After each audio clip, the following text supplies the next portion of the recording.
Lumabag sa Fire Safety Code ang may-ari ng residential building na nasunog sa Tandangsora, Quezon City na ikinamatay ng 15 tao. Nagbabalik si Bien Manalo.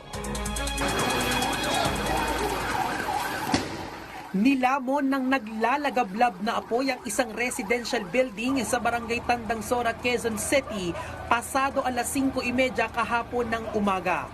Bandang 5:44 nang itinaas sa first alarm ang sunog at 6:28 ng umaga nang ideklara itong fire under control.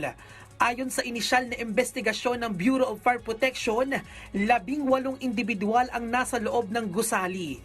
15 ang nasawi kabilang ang 3 taong gulang na batang babae, habang 3 naman ang nakaligtas. Karamihan din sa mga biktima ay stay-in workers. Meron na po kami mga names according to the survivor, pero for verification po para sigurado po natin.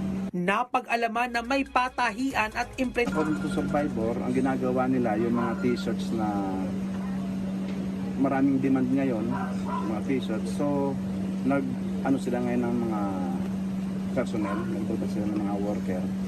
So, dumami ang tao nila. Actually, ngayon po ay tingnan namin ang kanilang papeles. Ito po ay expired noong November last year. Pero po, nag-apply na sila ngayon sa barangay ng August.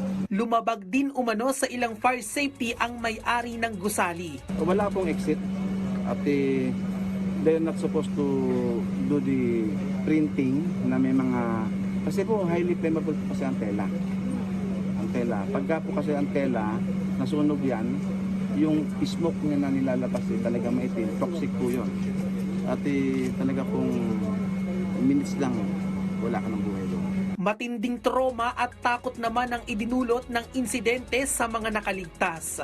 Sigaw po yung amo namin na masunog, sabi niya. E di naglabasan po kami lahat sa kwarto. Nagtalon lang po ako sa bintana. Tapos wala na po. Nagtalon ako, naggapang po ako sa kabilang bahay po. Narinig ako sumigaw ng sunog nga po. Sa panic na rin ako, hindi ko na alam yung gagawin. Bilis na yung pangyayari, bilis kumalat ng apoy. Patuloy ang investigasyon ng mga otoridad sa tunay na pinagmula ng apoy, habang inaalam din ang kabuuang halaga ng pinsala ng sunog. Samantala, nagpaabot na ng pakikiramay ang lokal na pamahalaan ng Quezon City sa mga kaanak ng mga biktima. Nangako na rin ng tulong ang LGU para sa mga kamag-anak ng mga nasawi. Tiniyak din ang masusing investigasyon at pananagutin ang mga responsable sa insidente. Bien Manalo para sa Bayan.